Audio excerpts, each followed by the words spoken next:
Sodom and Gomorrah, the cities of the plain. In Genesis 19, we read how these cities were destroyed by God with brimstone and fire from heaven, the first biblical record of God's vengeance upon evil since the Great Flood. My husband, biblical archaeologist Ron Wyatt, never planned to search for these cities, but in 1989, while working on another project, he was suddenly impressed to stop and examine some odd-shaped, whitish-colored formations along the western shore of the Dead Sea. After driving past these at least 30 or 40 times in the past 12 years, this time they suddenly looked like the shapes of city walls and buildings. Pulling over, he and his crew closely examined these desolate areas. Taking samples of the material, they discovered that they broke right off in their hand and disintegrated into dust the consistency of talcum powder, as Greg Brewer shows us here. In August of 1990, Ron returned to these sites to thoroughly explore them, 5 sites which he had thus far located. I accompanied him this trip along with Marv and Renetta Wilson of Garland, Texas. As we approached the first site we examined, we all could easily see the shapes Ron had described. As no roads led into these areas, we pulled our car off the road and began the long, difficult hike. There was no doubt that these areas were unique to the immediate surrounding area. It was very difficult to walk there, for the loose material made walking an arduous chore. Following what clearly looked like the shape of an outer wall, we soon met with a most breathtaking sight. The wall had ended, and we were now looking down into what appeared to be the entrance into the city. But before we entered, our interest was captivated by a most unusual find. About 100 yards from the entrance, upon a high level, was a singular shape. As we viewed it from all angles, we all agreed it plainly bore the shape of a sphinx. We later found more of these sphinx shapes, which we'll see later in the film. As we entered the open section, we soon found ourselves walking along very distinctive paths which communicated with one another just as our streets today. As we approached what appeared to be a dead end, we found it turned to the right and continued along until it met another street. There was distinct order here. These were clearly once streets, and along these streets were the shapes of buildings. Even to our untrained eye, the evidence was undeniable. The ziggurat shape near the entrance was almost perfectly preserved. Our research had yielded the fascinating fact that substances burned with sulfur or brimstone had a remaining ash that was heavier than the initial unburned substance. That explained our question as to why the ash of these cities had been able to remain all these 3,900 years. The layering present in all the formations was another positive evidence that whatever these once were, they had been burned at temperatures exceeding 4,000 or 5,000 degrees. This layering effect was the result of thermal ionization.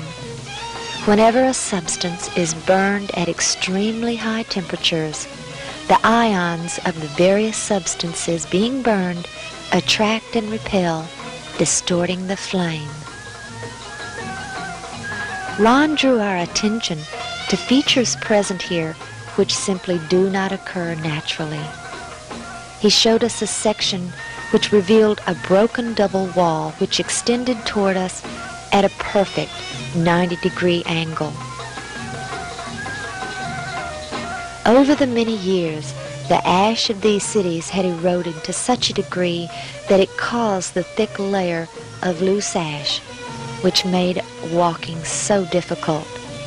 This, combined with the heat that was well over 100 degrees and the intense glare of the sun off of the whitish remains, hampered our exploration somewhat.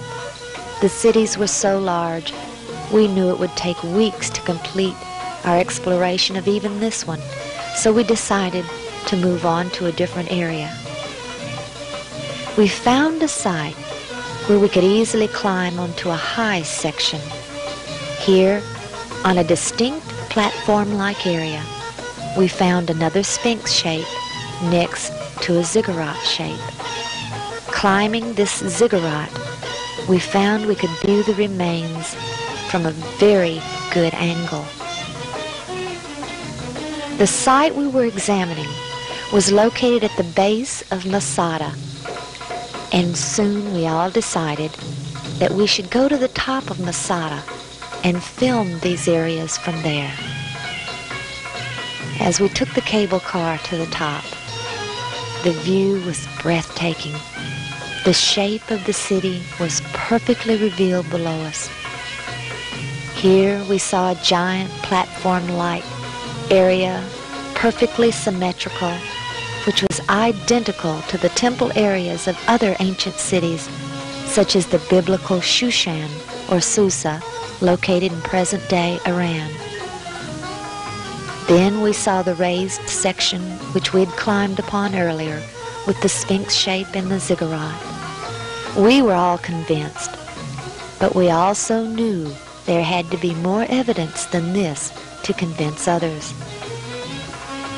We returned home, and we all began to pray. If these areas were indeed the ashen remains of the cities of the plain, Ron felt sure that God had preserved something which would confirm these sites beyond a shadow of a doubt. A few months later, in October of 1990, he returned. This time, he took Richard Reeves of Matthews, North Carolina. They drove out to this same site and discovered it had just rained, a very rare occurrence in this area which receives less than 2 inches of rain annually. The rain had washed away the loose ash. Ron began his research by using the molecular frequency generator to test for the presence of any metals. Setting the frequency for gold, he got a positive reading. Yet all they were able to find, we later learned from the lab test, was gold salts, the byproduct of vaporized gold. Then Richard saw what looked like a cave, and he and Ron went over to get a closer look. Realizing the danger of it perhaps caving in on them, they decided against entering it. But as they had approached the cave, Ron noticed a very large chunk that had freshly fallen from a high section, probably due to the rain. As he examined this fallen section, he found the evidence we had all prayed for. All through the fallen ash, like berries in a muffin, were reddish-colored rings surrounding yellow balls of sulfur. Looking around, they saw that these rings were everywhere. We have no doubt that our prayers were answered, for it was only when the rain had washed away the loose ash which clung to everything that these became visible.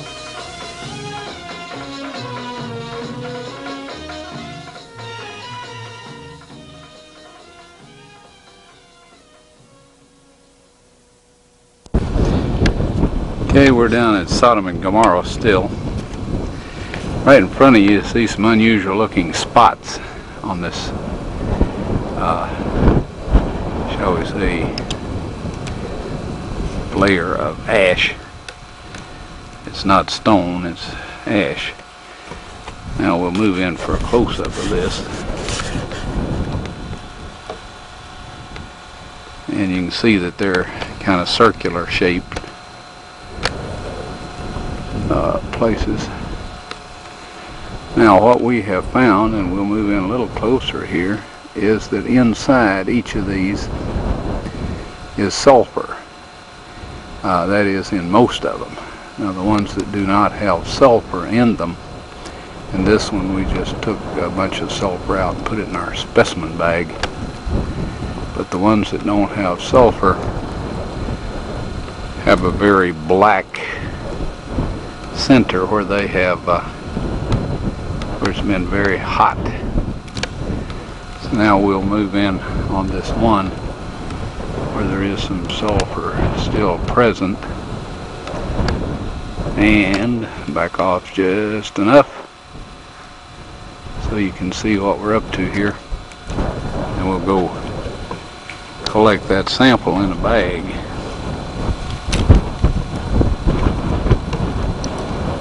Before I started using this knife, it was very, very sharp.